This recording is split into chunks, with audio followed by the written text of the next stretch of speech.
House of the Dragon is pretty damn good. I don't know if it's quite season 1 of Game of Thrones levels of good, but it's a hell of a lot better than the later seasons. And it's not just because of the writing, although that is probably the show's best quality. Right off the bat, we're introduced to this new time period of our familiar world with narration, which is kind of odd. But I think it's the good kind of odd, because immediately it begins to distance itself from Game of Thrones, which is good for a few reasons. For one, Game of Thrones didn't exactly have the best ending. In fact, a lot of people, including me to some degree, had already sort of written this show off because of that insane dip of quality leading up to the finale of Game of Thrones. Now, obviously there was no way this show could make itself feel entirely different. That would be fundamentally counterintuitive to this IP. But something simple like narration to open it subtly made us feel like this was a new product we were delving into, and one we needed to place aside our expectations for. It wants to stand on its own, which is only a plus in my books. Plus, it can be hard to place the exact time period for this show at times, and opening it with a bit of exposition is a pretty good idea to give us a bit more context before we get bombarded with names and houses and cities and conflicts. Which is something some people say this show doesn't handle too well, considering Game of Thrones opened with a king and all the Lannisters riding into Winterfell to meet the Starks, most of whom had never met one another or hadn't seen each other in quite some time, allowing for us to learn organically along with them. Whereas this show heaves us into a small council meeting with precious little context as we jump from character to character. But I honestly like that. This world is supposed to be a bit confusing. The real world is like that too. It's complex and tough to remember everything at times, and I think this introduction showcases that for us while also introducing us to our new players. We get hints at the personal conflicts, people's thoughts on the crown, where their loyalties may or may not lie. Not all of these people are of the utmost importance, and the ones who are will get plenty of time down the line to be explored, so there's no need to draw it out now. This show is gonna have its viewers. It, more than many other shows, is allowed to lure us in slowly but surely to our important characters' traits and motives. Now, this video will act mostly as a review of this first season, so although I'll link it back to things Game of Thrones did or didn't do, largely I will try to discuss this as the individual entity that it is. And the first thing that really struck me in this show was its clearly high budget. Big show, already famous IP, HBO Max, this was obviously a no-brainer. That can be a good thing or a bad thing though, but I do think House of the Dragon almost exclusively benefited from its large budget, whereas many other popular franchises can get bogged down by style over substance simply because they can, or because it's easier to hire people for flashy action sequences rather than hire elite writers for dramatic intense exchanges. Aside from the obvious stuff, like the dragons and the sets, I really like how this show uses its money for the lighting. Early Game of Thrones so often had that cheap sense of realism, and it worked extremely well for them. But here, we see the show taking advantage of its ability to set a mood, highlight character qualities, and foreshadow as shots and scenes are often composed of low atmospheric lighting and changing tones. It doesn't aid the show in its realism, but it does aid it in its captivation. The sets in King's Landing look far more resplendent and prosperous, which is perfect because this was a time of great prosperity for Westeros, and the opening of Game of Thrones with King Robert was a time where the crown was absolutely bleeding its resources dry. It not only makes sense that everything has a bit more grandeur and opulence, but it again makes it feel a bit more distinct, and it's fun to look at too. It does take a little while to get its footing, but episode 2 is better than episode 1, and episode 3 is better than episode 2, which makes this show super easy to watch and get invested in. The dialogue is sharp, and the initial conflicts are a great brand of internal turmoil, lower, more personal stakes, mixed with some more expansive Westeros-wide dilemmas and predicaments. 90% of well-handled conflict and storytelling thrives via its characters, and this show is no different. While character archetypes here are a bit basic, they're done so well. Gentle king struggling with his power and responsibility, super great brother who's badass, charming but reckless, rebellious princess, power-hungry right-hand man, the list goes on. Practically no character can ever be wholly unique at face value, so I like when shows don't try to get too bananas right off the bat and then they write the natural character that fits the style of story they want to tell. Then they allow them to grow and change organically over time. All of these characters either lean into their archetype and allow their depth to come from how powerfully their ideals and motives are written, such as Otto and Corlys, or they evolve past their initial qualities, like Rhaenyra and Daemon. The time jumps make character development both easy to include, but hard to make seem natural. And a reason I think it works so well for every character except for one is because they never look drastically different. In other words, an actor change. A divisive and hotly debated aspect of this show, and one I have some thoughts on. So let's do that now then. Every episode shows Viserys slowly succumbing to his ailments, to the point where he dies as the rejected love child of the wheelchair woman from SpongeBob and the Phantom of the Opera, so he kinda has his own thing going on. He never looks the same as the episode prior, he always looks older, more beaten down, more withered. Very well done. His brother, meanwhile, hasn't aged a fucking day. Nor have people like Corlys or Rhaenys. Do people complain about that?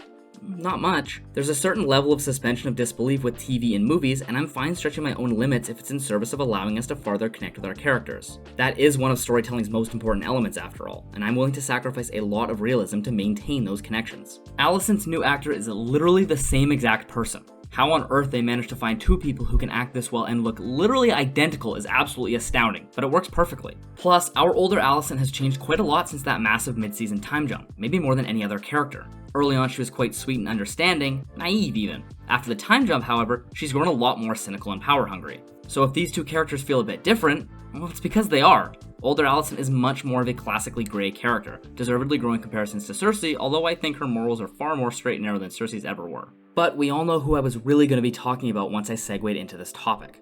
Rhaenyra, played by Millie Alcock in the first half of the show and Emma D'Arcy in the second half. To say Emma D'Arcy is doing a serviceable job here would be unfair, because she's doing an excellent job.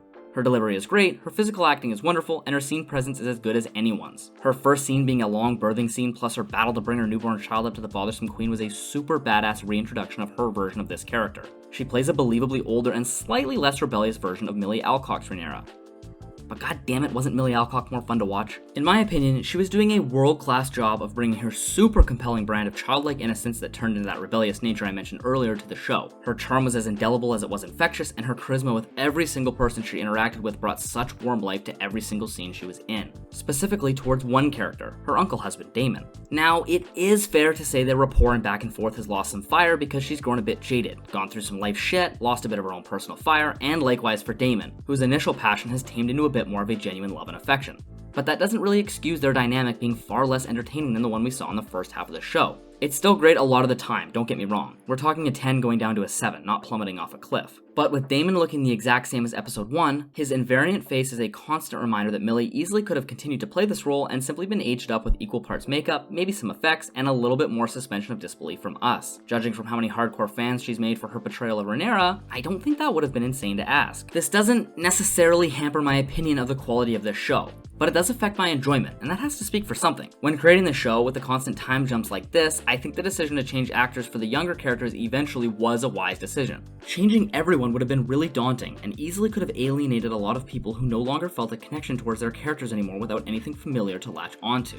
But it also makes things feel weird when Rhaenyra is a different human being and her elderly aunt could pass for aging backwards. But to rant about these time jumps just a little more, there are a few ways in which I think they slightly missed the mark. Namely two. The episode they do change Rhaenyra and Alicent's actors, and in regards to Sir Criston Cole. Let's go over the first one now though, since it's a lot simpler. On one hand, the idea to turn episode 6 into a pseudo-pilot episode with several main actor changes and an absolute gaggle of new characters, all of whom have the exact same name aside from a single consonant or something, Aemond, Aegon, Aemon, Aeron, Apom, State Farm, makes a bit of sense. But it was hectic and chaotic as all hell most of the time, and I left that episode a lot more confused than enticed. Oh, and I lied. It's not a lot simpler since I forgot about the Sir Harwin Strong of it all, a character whose name I had to absolutely rack my brain to remember because we literally get no time with him. With the new children, yeah, I don't think it was handled well. With those goddamn actors changing quickly too, I pretty much never knew a single character's backstory or traits unless a specific scene reminded me of them in some sort of way. I know there's a divide between Alicent's kids and Rhaenyra's, but as for who actually cut whose eye, who masturbated in his first scene, who got drunk in the middle of the night, who never had a dragon, who assaulted that girl, yeah, no, my god, I'm just grasping at straws. And since they all have the exact same name to my piss-poor ears that can't hear the faintest of D's at the end of their name, I literally never know who's who. And I think everything regarding Sir Harwin Strong is bad. Great idea, poor execution. We get like 2 scenes with the guy before he's killed, and we form zero connection with this man who should be incredibly important to us. The conflict for Rhaenyra, for their kids, for Laenor, for Viserys, it's all fascinating and we get no time with any of it. But a quick scene of them doing it alone with that subtle air of the kids knowing more than they're letting on would have done wonders. It would have helped later scenes where the legitimacy is brought into question as well. Larys killing him and their father was neat and it was supposed to be a big shock and whatever, but I don't think it was worth it. But okay, Sir Criston Cole. Half of one of the most attractive pairs I've ever seen grace my screen, the way he earned his placement on the Kingsguard and slowly charmed Rhaenyra made him an instant favorite of mine. So imagine my shock when after a vague but presumably short amount of time passes, he confesses his undying love for her, asks her to run away with him, gets his proposal deservedly laughed at, then my man's is openly committing unprompted murder, trying to kill himself, confessing his crimes with zero provocation, and then he's calling Rhaenyra a cunt with every second sentence and committing war crime after war crime in rapid succession. Just give me a minute to process all of this. His motives are pretty hard to understand. Well, not because they're complex, but because they're poorly defined and inconsistent. He values honor for a little bit, but clearly stops giving a shit about that after Rhaenyra turns him down. Then he becomes Team Alicent because she contrivingly stops him from committing suicide and doesn't prosecute him for his endless list of crimes. The time jump after the wedding especially pisses me off because how the hell did he not have to answer for this? If we got to see more time between him and Rhaenyra to see their love blossom and then watch him cope with the massive loss of her, then maybe I could buy this speedrun character development, but I can't get on board with it whatsoever. He's not grey and fun like Daemon, he's not fun to hate like Joffrey, he just kinda sucks and he's written like shit. How many more viciously violent crimes can this man commit before he's relieved of his duty and executed already? It honestly kind of hurts some of the realism of the show how he manages to get away with all this for zero reason. Or at least zero reason that's shown to us. But okay. Time jumps and Kristen Cole aside, unfortunately for the people who like bitching and those who wanted the show to be bad just so they could continue shitting on the Game of Thrones IP, this show is pretty goddamn good. Its flaws are minor and brief, its highs are constant, and it succeeds right where it needs to, the writing. But I won't simply leave it at that because far too many people see a bad show and go, oh, writing bad, bad show, or vice versa. A lot of what makes the show enjoyable and compelling is how that script is translated to the screen. In the dialogue, the acting, the sets, the editing, and it's all handled really well here. The dialogue doesn't hit in that same way as Game of Thrones did, where every second line was iconic and quotable and every conversation had 7 layers of nuance behind it, but it's more than good enough to be at the focal point of this show's best qualities. Translated from essentially a history book, this was nothing like the adaptation done from A Song of Ice and Fire into the first few seasons of Game of Thrones. There's no real dialogue in Fire and Blood, far less character work or growth. It's a maester telling us a story from his past, and it's a bit of an odd ask to have people write dialogue for scenes and events that are already fully finalized and fleshed out, as a lot of the time the dialogue as you are writing allows you to see the scene come together, as well as direct things towards an end goal. It's pretty admirable that they were able to make it so sharp, and a lot of that credit is also owed to the actors. Following in Game of Thrones' footsteps, there is not a single bad performance in the bunch. More than that, none of them are even just good. They're all excellent. If I had to give some extra credit though, it would certainly be to Paddy Considine for his more subtle and gentle approach to powerful acting, especially as the season and his health wore down. And then to Olivia Cooke and Millie Alcock, who give the more compelling versions of their characters in my opinion. Oh, and Matt Smith as Daemon is the best part of this entire show. And I don't even think it's particularly close. An overt villain at first, after being exiled and snaking his way back for a hug and a childhood story on innumerable occasions, slowly he begins to turn into the more ideal and archetypal Grey character, which is land most people in Westeros tread, but it's undeniable that the vast majority of them do lean one way or another. Not so much for Daemon. Whether he's murdering wives, gruesomely punishing people in the streets, seducing his child niece, or openly bashing his brother in the crown, Daemon managed to win pretty much all of us over with his long hair, clever tongue, and little smirk. I particularly love the scene where he gives the dragon egg back to Rhaenyra, for so many reasons. The way it's shot is gorgeous, utilizing the fog and the music to really establish an atmosphere. Here, we see Rhaenyra coming into her own, and after she succeeds, she flies away to her new unique theme. This scene really was her first time proving herself, and I love the dynamic between her and Daemon. Although I do think she kinda bested him, I also think Daemon saw this as equal part defeat, and Rhaenyra did well. She earned this. Almost as if he took advantage of the moment to test her. Although he uses her and pretty much everyone at times, slowly he goes from overt villain to an actual Grey character to a bit of a good person who grows a stronger affection towards her and his brother. Killing his wife and turning these accusations around to becoming the new Lord of the Vale showed he wasn't just cruel and good at killing, he was clever too. And the entire arc with the crab feeder, specifically his no-speaking long take, was lovely. I even really liked the idea of him wanting to settle down in Pentos, and I wish we got more time with that whole side of things, especially with his new wife and their family. Though her death scene with her dragon was heart-wrenching for someone we didn't even really care about. I really liked that. The Driftmark stuff is dope, and seeing him slice that guy's head off largely for insulting his new wife's honor was great to show he's still Grey as fuck, but at least he's becoming a bit more of an anti-hero. And then the scene with his brother's crown almost made me shed a little tear. And this almost did as well. This was raw as hell, and a perfect way to end this first season. The finale as a whole was pretty good, though not quite as good as I had hoped. At least that's how I felt at first, but the more I sat with it, the more I've come to appreciate it. I'm a big fan of slower, more methodical episodes, particularly when they're clearly building up to something monumental. But in terms of this episode being a finale, I initially found it a touch lackluster, since that build up towards something monumental never really comes to fruition. We always knew a war between the Greens and the Blacks was coming, so seeing the war finally get instigated wasn't as big of an oh shit moment for me since it kinda had to happen. I did really like how it happened, however, except for one minor element that's annoying me perhaps more than it should.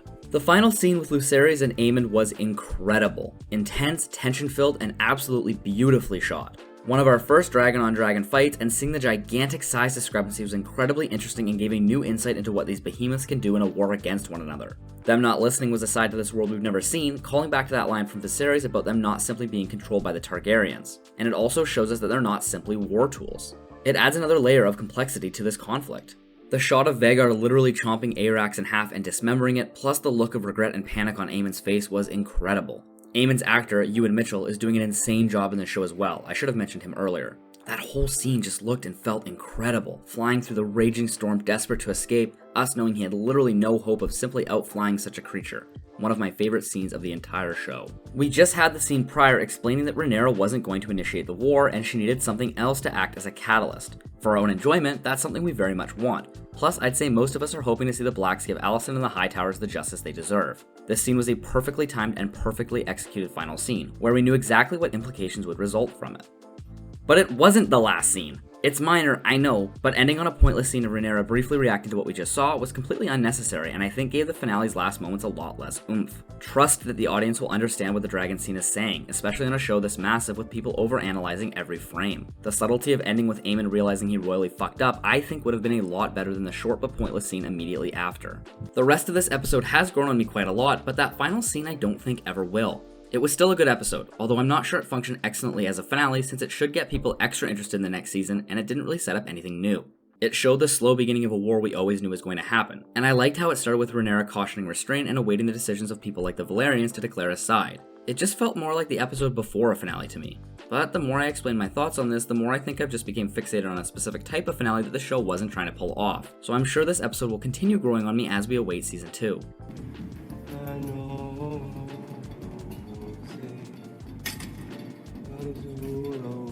I am extremely excited for season 2 as this first season largely exceeded my expectations. It does a ton of stuff really well, and most of its flaws are easy to ignore or easy to rectify. As a massive fan of A Song of Ice and Fire, Game of Thrones, Westeros, and everything it includes, I'm really glad this show is as good as it is. So in conclusion to the question I posited in the thumbnail, no. I don't think it quite reaches the levels of those early few Game of Thrones seasons. It is decently close, however, and that should absolutely be considered a win for this show, because those seasons were borderline perfect, so just to be compared to them at all is an accomplishment in and of itself. And I think it's a lot better than the last few as well, so it's got that going for it too. If you've made it this far, thank you so much for watching. I hope you enjoyed, and please consider subscribing for more content like this in the future. It helps out a lot, and it would make me a very happy little boy. Until next time.